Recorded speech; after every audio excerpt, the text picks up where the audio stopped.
आप देख रहे हैं प्राइम टीवी, सच साहस सरोकार।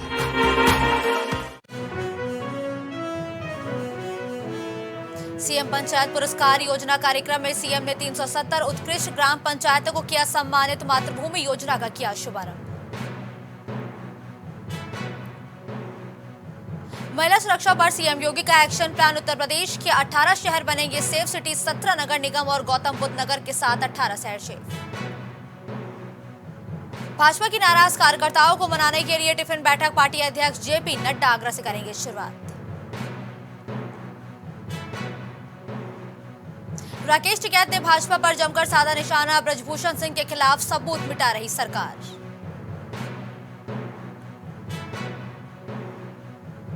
अलीगढ़ की महिला क्रिकेटर मुस्कान मलिक ने किया शहर का नाम रोशन। भारतीय महिला क्रिकेट टीम में हुआ मुस्कान मलिक का चयन।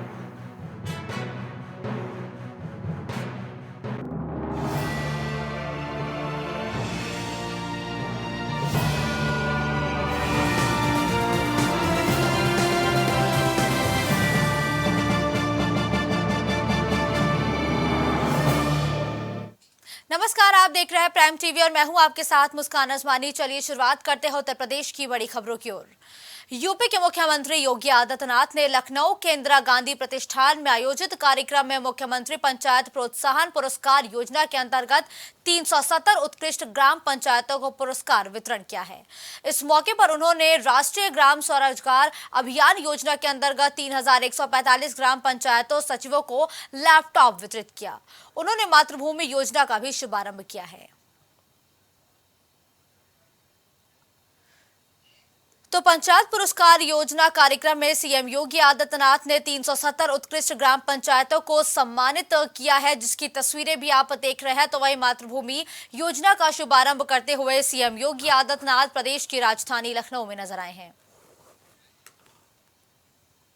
खबर अलीगढ़ से है, जहां टप्पल में आयोजित किसान महापंचायत में भारतीय किसान यूनियन के राष्ट्रीय प्रवक्ता राकेश टिकैत पहुंचे, जहां उन्होंने बीजेपी सरकार पर जमकर निशाना साधा। उन्होंने ब्रजभूषण सिंह की गिरफ्तारी को लेकर कहा कि सरकार सबूत मिटाने पर तुली है, इसलिए ब्रजभूषण सिंह की गिरफ्तारी के लिए आंदोलन किया जा रहा है। पहलवानों को न्याय मिलेगा और ये लड़ाई तब तक जारी रहेगी जब तक पहलवानों को न्याय नहीं मिल जाता।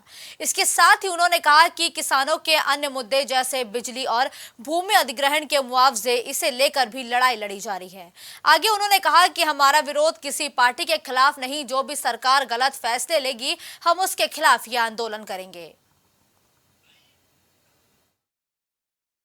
जब सरकार सबूत मिटाने पर लगे तो मिटा देती है। तो गिरफ्तारी नहीं होगी ब्रजभूषण की? ये आंदोलन और ये गिरफ्तारी के लिए ही तो है। ये इनको न्याय मिलेगा, ये लड़ाई जब तक जारी रहेगी जब तक इनको न्याय नहीं मिलेगा। तो आपने राकेश टिकैत का ये बयान सुना। राकेश टिकैत ने भाजपा सरकार पर निशाना साधते हुए कहा कि भाजपा सरकार के जो नेता हैं, जो मंत्री हैं, वो ब्रजभूषण शरण सिंह को बचा रहे हैं और सबूतों को भी मिटा रहे हैं। तो भाजपा सरकार पर सबूतों को मिटाने का बड़ा आरोप राकेश टिकैत ने लगाया और राकेश टिकैत ने साफ तौर पर कहा कि जब तक पहलवानों को न्याय नहीं मिलेगा आंदोलन यूं ही बरकरार रहेगा। खाप पंचायतें मिलकर लगातार पहलवानों के समर्थन में यूं ही लड़ाई लड़ती रहेंगी। लखनऊ में एनएसयूआई समेत समस्त छात्र संगठनों ने यूनिवर्सिटी में परीक्षा तारीख को लेकर, लाइब्रेरी के मुद्दों को लेकर और जो छात्रों पर मानसिक प्रताड़ना लगातार यूनिवर्सिटी प्रशासन कर रहा है, इन सभी मुद्दों को लेकर एक विरोध प्रदर्शन किया है, जिसमें मुख्य रूप से अहमद रजा खान, प्रिंस प्रकाश, विशाल सिंह, राणा सुधांशु शर्मा समेत कई जो छात्र हैं वो मौजूद रहे। तो लखनऊ यूनिवर्सिटी में एक बार फिर से छात्रों का जोरदार प्रदर्शन देखने को मिला है। लखनऊ यूनिवर्सिटी में छात्रों ने यह प्रदर्शन किया है। एनएसयूआई समेत कई छात्र संगठनों ने यह प्रदर्शन किया है। जो एग्जाम की तारीख है, उसके साथ ही जो छात्रों के उत्पीड़न का मामला है, जो छात्रों को मानसिक रूप से प्रताड़ित किया जा रहा है, इन सभी मुद्दों को उठाते हुए यह प्रदर्शन किया गया है। आज एनएसयूआई समेत सभी छात्र संगठनों ने अपनी कुछ अहम मांगों को लेकर के वीसी साहब को ज्ञापन दिया तथा धरना प्रदर्शन किया। कुछ मांगें ऐसी हैं, पहली की जो कि आज परीक्षा भी कराने के लिए कम से कम 90 दिन का समय होता है, लेकिन आज जो है परीक्षा सिर्फ 71 दिन में कोर्स कंप्लीट करा के ज़बरदस्ती परीक्षा कराया जा रहा है। पहली मांग ये है कि परीक्षा तिथि टले। दूसरा कि जो है टैगोर लाइब्रेरी की समस्या लगातार है कि लगभग जो है वहाँ पे इंटरनेट की सुविधाएं नहीं होती हैं, जैसे कंप्यूटर सेट ख़राब है, कुर्सियाँ नहीं है। और तीसरी समस्या ये है कि लगातार विश्वविद्यालय में लगातार कई दिन से सभी छात्रों के घर पे फ़ोन जा रहे हैं कि आपका लड़का जो है राजनीति कर रहा है, ऐसा कर रहा है, वैसा कर रहा है। छात्र हितों के मुद्दे को उठाना राजनीति नहीं है। जब आप प्रशासन की लायबिलिटी है कि वो जो है उन्होंने छात्रों से फीस ली है, तो वो जो है अपनी जिम्मेदारियों को पूरा करे। तो इस खबर पर ज्यादा अपडेट के लिए हमारे सहयोगी विवेक हमारे साथ जुड़ चुके हैं। विवेक, लखनऊ यूनिवर्सिटी में एनएसयूआई समेत कई छात्र संगठनों ने प्रदर्शन किया है और ये कहा है कि जो परीक्षा की तारीख है उसे टाल दिया जाए। तो आखिर छात्र ये मांग क्यों कर रहे हैं और इस प्रदर्शन में और कौन कौन सी मांगों को उठाया गया है? विवेक, देखिए, ये लखनऊ विश्वविद्यालय का ये मामला है और लखनऊ विश्वविद्यालय इस समय तमाम जो छात्र संगठन है, चाहे वो एनएसयूआई हो या फिर किसी विरोधी छात्र संगठन है, लगातार वो अपनी मांग रख रहे हैं। कभी पेयजल की समस्या की मांग रख रहे हैं, तो कभी हॉस्टल की समस्या की मांग रख रहे हैं। ऐसे में तमाम जो छात्र हैं वो कार्यालय पहुंचे थे, बकायदा वहां बैठ के धरना प्रदर्शन भी कर रहे थे। और जिस तरीके की लगातार खबरें एलयू से आ रही है, एलयू प्रशासन के खिलाफ लगातार वो अपनी बात, अपने मुद्दे को रख रहे हैं। परीक्षा तिथि को लेकर भी तमाम असमंजस बना हुआ है। लाइब्रेरी के मुद्दे को भी लेकर छात्र जो है वो लगातार अपनी मांग जो है विश्वविद्यालय प्रशासन के सामने रख रहे हैं, लेकिन उनकी सुनवाई नहीं हो पा रही है। कुछ छात्र ऐसे भी हैं जो मानसिक प्रताड़ना के शिकार हैं। लगातार विश्वविद्यालय जो प्रशासन है उनकी सुनवाई न करके छात्रों को मानसिक रूप से प्रताड़ित कर रहा है। इन सभी मुद्दों को लेकर विरोध प्रदर्शन कल किया गया, जिसमें मुख्य रूप से अहमद रजा, प्रिंस प्रकाश, विशाल सिंह, तमाम ऐसे छात्र जो है वो पहुंचे थे और धरना दे रहे थे, बकायदा ज्ञापन देने वहां पे पहुंचे थे। और जिस तरीके से कि ये परीक्षा तिथि को लेकर बात हो या फिर लाइब्रेरी के मुद्दे की बात हो या पिछले दिनों हमने देखा था कि पेयजल की समस्या की बात की थी, लगातार लखनऊ विश्वविद्यालय प्रशासन छात्रों की अनसुनी कर रहा है। ठीक है विवेक, मानसिक प्रताड़ना एक बेहद ही गंभीर आरोप इन छात्रों ने जो यूनिवर्सिटी प्रशासन है उस पर लगाए हैं। तो इस मामले पर जो यूनिवर्सिटी का प्रशासन है, जो विश्वविद्यालय का प्रशासन है, उनकी तरफ से क्या कुछ प्रतिक्रिया दी गई है या उन्होंने क्या कुछ बयान दिया है इस आरोपों पर? देखिए, अगर बात की जाए मानसिक प्रताड़ना की, तो विश्वविद्यालय प्रशासन ने साफ कर चुका है कि विश्वविद्यालय के जो छात्र हैं वो उनके छात्र हैं और उन छात्रों का भविष्य विश्वविद्यालय से जुड़ा हुआ है। ऐसे में किसी भी छात्र की कोई तकलीफ न होने पाए, विश्वविद्यालय प्रशासन लगातार इसकी व्यवस्था कर रहा है। अगर किसी मुद्दे पर असहमति है तो उसको जल्द से जल्द दूर कर लिया जाएगा। लेकिन सबसे बड़ा सवाल ये है कि आखिर आए दिन छात्र यहाँ पे प्रदर्शन कर रहे हैं। हमने बीते दिनों भी देखा कि पेयजल की समस्या के लेकर छात्र प्रदर्शन किए, हॉस्टल के मुद्दे को लेकर छात्र प्रदर्शन कर रहे हैं, लेकिन जो रिस्पॉन्स छात्रों को चाहिए अभी भी विश्वविद्यालय प्रशासन उनको वो दे नहीं पा रहे हैं, जिसके बाद छात्र लगातार विरोध कर रहे हैं। बिल्कुल, धन्यवाद विवेक इस खबर पर हमारे साथ जुड़ने के लिए। खबर लखनऊ से है, जहां एक युवक ने दारोगा पर घूस मांगने का आरोप लगाया है। मौलवीगंज चौकी इंचार्ज पर तैनात दारोगा पर घूस मांगने का आरोप लगाते हुए पीड़ित ने दारोगा के खिलाफ जेसीपी एएलओ से शिकायत की है। मध्य जोन के अमीनाबाद थाने में तैनात दारोगा पर यह गंभीर आरोप लगाए गए हैं। तो आपको बताते चले कि युवक ने दारोगा पर गंभीर आरोप लगाए हैं। मौलवीगंज चौकी इंचार्ज पर यह आरोप लगाए गए हैं। युवक ने दारोगा पर रिश्वत मांगने का भी आरोप लगाया है। तो मौलवीगंज चौकी पर तैनात जो दारोगा है, एक युवक ने उस पर यह गंभीर आरोप लगाए हैं कि जो दारोगा है उसने रिश्वत मांगी है। मेरा नाम सलमान है, मैं मौलवीगंज का रहने वाला हूँ। 20 तारीख की रात को तकरीबन 9:30 बजे तैयब और उनके बेटों से गाड़ी खड़ी करने की विवाद को लेकर लड़ाई हुई थी। उन्होंने मुझे बहुत मारा पीटा था और मेरे परिवार वालों को भी मारा पीटा था उस लड़ाई में। और जब मैं अपनी फरियाद चौकी लेके गया तो चौकी इंचार्ज ने हमारी फरियाद लेने से मना कर दिया और एक तरफा कार्रवाई करते हुए हमारे ऊपर मुकदमा लिख दिया। जब मैं दोबारा अपनी फरियाद लेके गया सुबह, तो उन्होंने मुझसे 10,000 रुपये की मांग की। मैंने उनको 5,000 रुपये दे दिए। उसके बाद मैंने उनसे विनती की कि आप मेरा भी मुकदमा दर्ज कर लीजिए। उन्होंने मना करते हुए कहा कि 5,000 और दो, तब मैं मुकदमा दर्ज करूँगा। उसके बाद मैं आज 8 दिन हो गए मेरी लड़ाई को, मैं लगातार चक्कर काट रहा हूँ चौकी थाने के। मेरी कोई सुनवाई नहीं हो रही है। मैंने बहुत जगह गया, मैंने बहुत जगह अपनी फरियाद करी, लेकिन मेरी कोई सुनवाई नहीं हुई। इसलिए मेरी आप सभी से विनती है कि मेरी मदद करें और उत्तर प्रदेश के मुख्यमंत्री माननीय योगी आदित्यनाथ जी से मेरी विनती है कि वो मेरी मदद करें।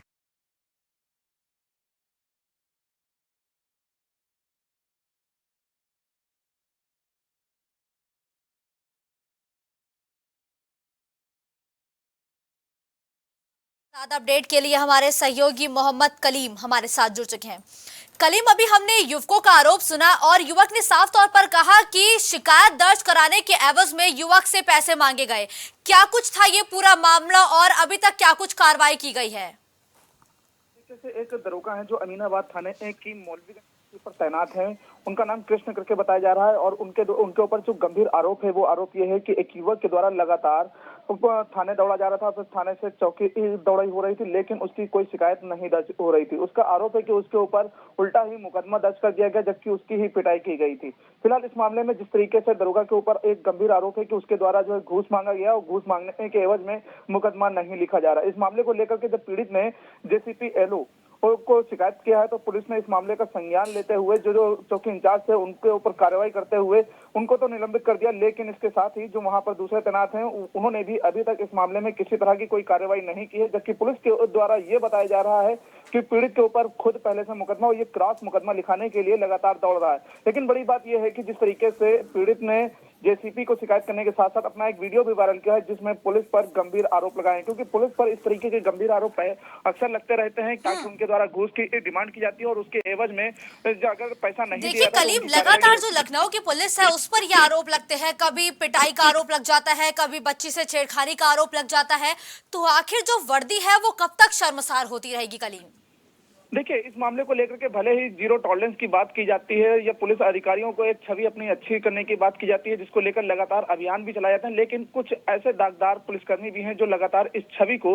धूमिल करने से बाज नहीं आते। जब इसका संज्ञान होता है तब तक काफी देर हो चुकी होती है और छवि पूरी धूमिल हो चुकी होती है। लेकिन इस मामले में जिस तरीके से पीड़ित ने पुलिस अधिकारी को इस मामले में शिकायत दिया तो पुलिस अधिकारी ने इस मामले को गंभीरता से लेते हुए जांच करने की बात भी कही है और जांच के साथ साथ जो दरोगा है उसके ऊपर कार्रवाई तो की गई है, लेकिन जो मुकदमा दर्ज करने की बात है फिलहाल अभी पीड़ित का किसी तरह का कोई भी मुकदमा नहीं दर्ज किया गया है। जबकि केवल थाने से केवल एक यही जानकारी दी जाती है कि उसके ऊपर खुद पहले से मुकदमा दर्ज है और इस मामले की अभी जांच चल रही है और उसके द्वारा एक क्रॉस मुकदमा लिखा करके केवल एक दबाव बनाने की बात किया। ये हो गया पुलिस का बयान, लेकिन सबसे बड़ी बात यह है कि आखिर जो पीड़ित है वो जब खुद ही पीड़ित है, मार खाया हुआ है, उसके ऊपर मुकदमा दर्ज है, वो लगातार अपनी फरियाद लेकर दौड़ रहा है, लेकिन उसकी सुनवाई आखिर क्यों नहीं हो रही और क्या वजह रही कि आखिर उसने जो इतना बड़ा गंभीर आरोप लगाया, क्या क्योंकि कहीं ना कहीं ये मामला सही भी है जिसको लेकर उसने गंभीर आरोप लगाते हुए बाकायदा लिखित शिकायत की है। फिलहाल इस मामले का संज्ञान ले लिया गया है और इस मामले की जांच कर कार्रवाई करने का दावा किया जा रहा है। बिल्कुल, धन्यवाद कलीम इस खबर पर हमारे साथ जुड़ने के लिए। खबर हरदोई से है, जहां मेडिकल कॉलेज के जूनियर रेसिडेंट्स डॉक्टर से दवा लेने पहुंची महिला ने छेड़छाड़ का आरोप लगाया है। ओपीडी में देखने के बाद आरोपी डॉक्टर महिला को प्लास्टर रूम में ले गया, वहीं उससे छेड़छाड़ और शोर होने पर वहां से भाग निकला। छेड़छाड़ के आरोप का वीडियो भी सोशल मीडिया पर वायरल हो रहा है, जिसको लेकर मेडिकल कॉलेज में काफी बवाल हुआ।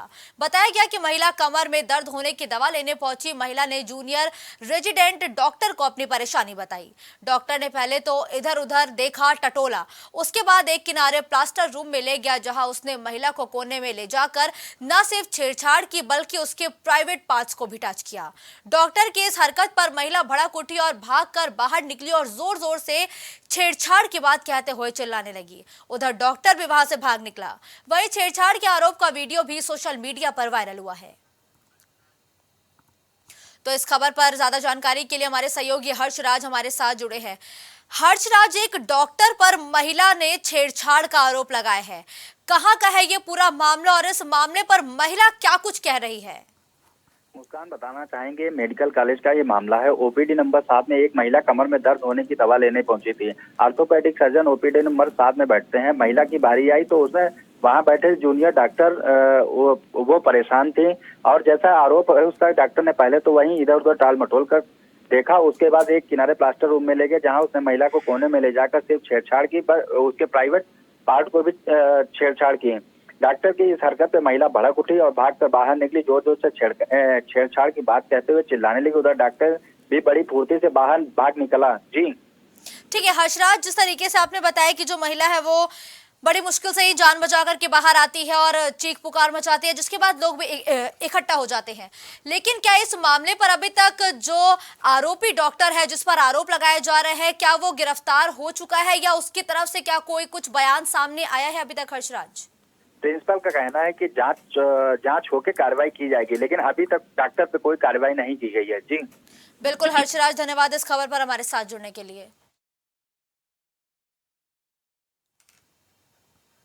औरैया में सड़क हादसे में बाइक सवार 2 युवकों की मौत हो गई है। बताया जा रहा है कि दोनों युवक चाचा को दिव्यापुर के फफूंद रेलवे स्टेशन छोड़ने आए हुए थे और छोड़कर वापस औरैया की तरफ जा रहे थे। तभी दिव्यापुर औरैया रोड पर कंचौसी मोड़ के पास अज्ञात वाहन ने बाइक में टक्कर मार दी, जिससे दोनों युवक गंभीर रूप से घायल हो गए और सूचना के बाद पुलिस घटनास्थल पहुंचकर दोनों को अस्पताल ले गए, जहां डॉक्टरों ने दोनों को मृत घोषित कर दिया है। जिसके बाद पुलिस ने शवों को कब्जे में लेकर पोस्टमार्टम के लिए भेज दिया है और आगे की कार्रवाई की जा रही है। दिव्यापुर थाना क्षेत्र के कंचौसी मोड़ का ये पूरा मामला बताया गया है, जहां रफ्तार का कहर देखने को मिला है। थाना दिव्यापुर क्षेत्र के कंचौसी मोड़ के पास में एक एक्सीडेंट हुआ है, जिसमें बताया जा रहा है कि 2 युवक जो अपने चाचा को छोड़ने फफूंद रेलवे स्टेशन दिव्यापुर गए थे, छोड़ने के बाद जब वे वापस जा रहे थे तो कंचौसी मोड़ के पास में किसी अज्ञात वाहन के टकरा जाने से इनका एक्सीडेंट हुआ है, जिसमें गंभीर रूप से लोग घायल हो गए थे। सूचना पर पुलिस पहुंची है और इनको जो है ले जाया गया सब सही अस्पताल औरैया ले जाया गया, जहां पर जो है डॉक्टर द्वारा ब्लड डेड घोषित किया गया है। इन शवों का पंचनामे की कार्रवाई करते हुए पोस्टमार्टम के लिए डेड बॉडी भिजवा दी गई है। ये बताया जा रहा है कि ये दोनों युवक मेरे फुफेरे भाई हैं, जिसमें एक का नाम हर्षदीप है और दूसरा जो पवन है। तो वहीं औरैया में जयपुर से कानपुर जा रही बस पलट गई।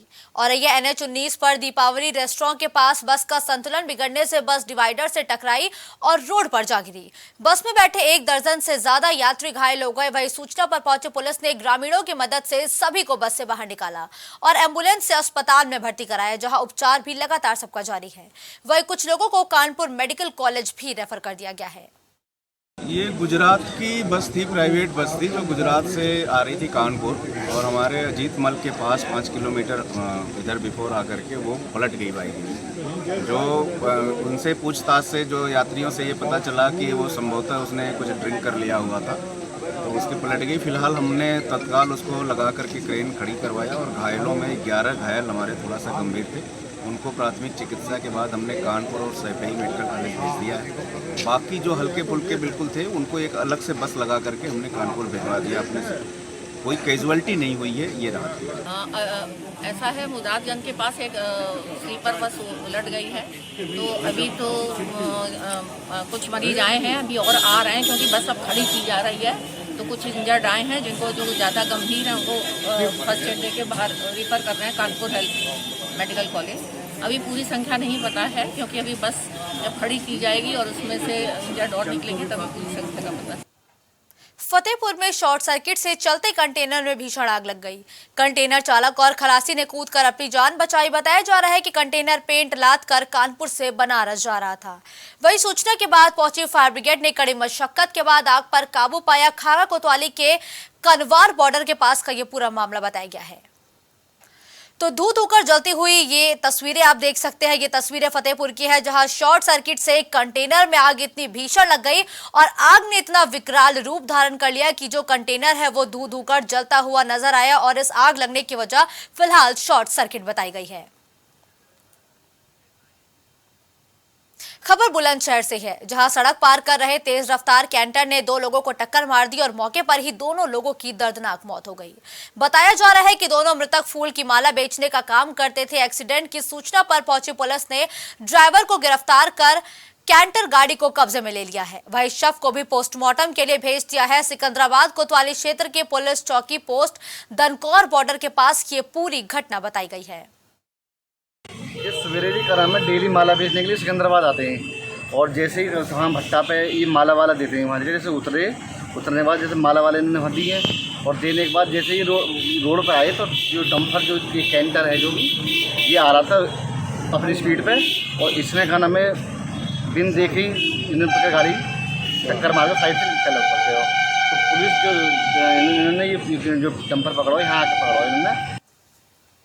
पीलीभीत टाइगर रिजर्व देवरिया कला में वन विभाग के कर्मचारियों के मिलीभगत से बेशकीमती बेत काटा जा रहा है। कुछ दिन पहले डीएफओ भी जंगल पहुंचे थे, तब कुछ दिनों के लिए बेत की कटाई पर रोक लगा दी गई, लेकिन उसके बाद दियोरिया रेंज के कर्मचारियों के मिलीभगत से बेत की कटाई शुरू कर दी गई है।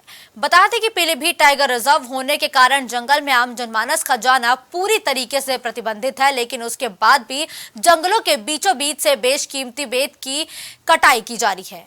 पिछले कई दिनों से जंगल से वेत की कटाई चल रही है, जिसकी जानकारी जब पुलिस को लगी तो पुलिस ने बड़ी कार्रवाई करते हुए दस्तावेज से भरे ट्रैक्टर ट्रॉली को पकड़ लिया और जंगल में तैनात कर्मचारियों ने बताया कि वहां पर बाघों का डेरा बना रहता है। बाघ अक्सर वहां आते जाते हैं, लेकिन उसके बाद भी वेद कटाई रुकने का नाम नहीं ले रही है, जिससे जनहानि होने की आशंका भी बनी हुई है।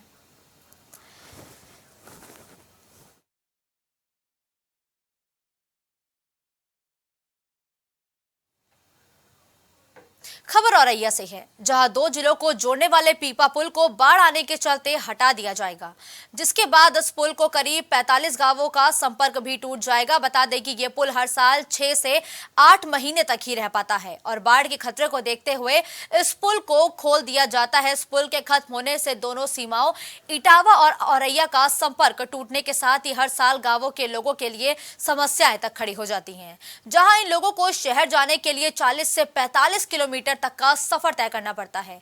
हालात ये भी हो जाते हैं कि जब यमुना में बाढ़ ज्यादा आ जाती है तो गांव के लोग गांव में रहने को ही मजबूर हो जाते हैं, क्योंकि बाहर निकलने का और कोई रास्ता ही नहीं होता।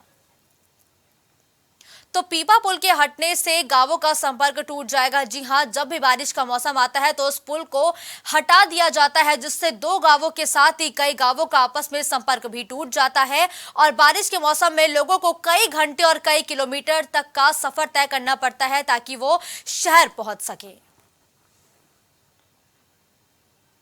तो वहीं अलीगढ़ की महिला क्रिकेटर मुस्कान मलिक का भारतीय महिला क्रिकेट टीम में चयन हुआ है, जिसके बाद शहरवासियों में खुशी की लहर फैल गई। मुस्कान मलिक के साथ प्रैक्टिस करने वाले साथी खिलाड़ियों ने बताया कि जिस तरीके से मुस्कान मलिक ने मेहनत की है, आज उनकी मेहनत रंग लाई और उनका भारतीय महिला क्रिकेट टीम में सिलेक्शन हुआ है। वह मुस्कान मलिक के कोच ने बताया कि अलीगढ़ की पहली महिला क्रिकेटर है जो कि भारतीय एशिया कप के लिए खेलेंगी। हमें बहुत गर्व है। मुस्कान मलिक भारत की ओर से क्रिकेट खेलेंगी, उस वजह से मुस्कान मलिक के परिवार ही नहीं बल्कि पूरे शहर का मान सम्मान बढ़ गया है। मैं मसूद जफ़र अमीनी, मुस्कान मलिक का कोच। मैं Aligarh cricket school and academy में कोच हूँ और मेरी स्टूडेंट है मुस्कान मलिक। पिछले 3.5-4 साल से मेरे पास वो प्रैक्टिस कर रही है और अभी उसका इंडिया ए में सिलेक्शन हुआ है और डोमेस्टिक क्रिकेट तो वो खेल ही रही है। अपने यूपी की तरफ से सीनियर टीम की वो कैप्टन भी है, 19 खेली है और बहुत अच्छी लड़की है। वो बैट्समैन विकेट कीपर है वो और बहुत मेहनती लड़की है। सर बहुत ज़्यादा खुशी हो रही है कि हमारे यहाँ की दीदी इतने ऊपर लेवल, नेशनल लेवल पे खेलने जा रही हैं और अच्छा लगता है। हम भी उनके साथ प्रैक्टिस करते हैं तो हमें भी बहुत अच्छा लगता है और बहुत ज़्यादा यहाँ पे वो मेहनत बहुत करती थी। सुबह आती थी, दोपहर में जाती थी, बहुत ज़्यादा ड्रिल्स करती थी, मेहनत करती थी और सर उसका फल उन्हें मिला है। वो नेशनल लेवल पे खेलने आ रही हैं, एशिया कप खेलने आ रही हैं। अलीगढ़ में प्रधानमंत्री नरेंद्र मोदी के ड्रीम प्रोजेक्ट और केंद्र सरकार की महत्वपूर्ण परियोजना पीएम स्वनिधि के 3 साल पूरे होने पर नगर निगम और डूडा विभाग द्वारा स्वनिधि महोत्सव का आयोजन किया गया, जिसका उद्घाटन विधायक इगलास राजकुमार, जिलाधिकारी इंद्र विक्रम सिंह और अन्य लोगों ने किया। वहीं स्वनिधि महोत्सव में विभिन्न स्वयंसेवी संस्थाओं की महिलाओं ने घर के अन्य उपयोगी चीजों से बने सामान जैसे कपड़े, बैग, गुलदस्ता, आचार के सामान की दुकानें लगाई। डीएम और जनप्रतिनिधियों ने जमकर स्वनिधि मेले में खरीदारी भी की है। रेहड़ी पटरी वालों भैया बहनों के लिए ये योजना स्वनिधि योजना महोत्सव के रूप में चलाई जा रही है। जो कोविड काल के अंदर जो रेहड़ी पटरी वाले भैया बहनों का उनका व्यापार खत्म हो गया था, केंद्र सरकार ने, प्रदेश सरकार ने ये गरीबों की सबसे ज़्यादा चिंता की है। रेहड़ी पटरी वाले भैया बहन जो रोज़मर्रा की चीज़ों को लेकर के घर घर जाते हैं, उसके लिए चिंता देश के प्रधानमंत्री जी ने की है। इस बुलेटिन में फिलहाल के लिए बस इतना ही। देश और दुनिया की तमाम बड़ी खबरों के लिए आप देखते रहिए प्राइम टीवी।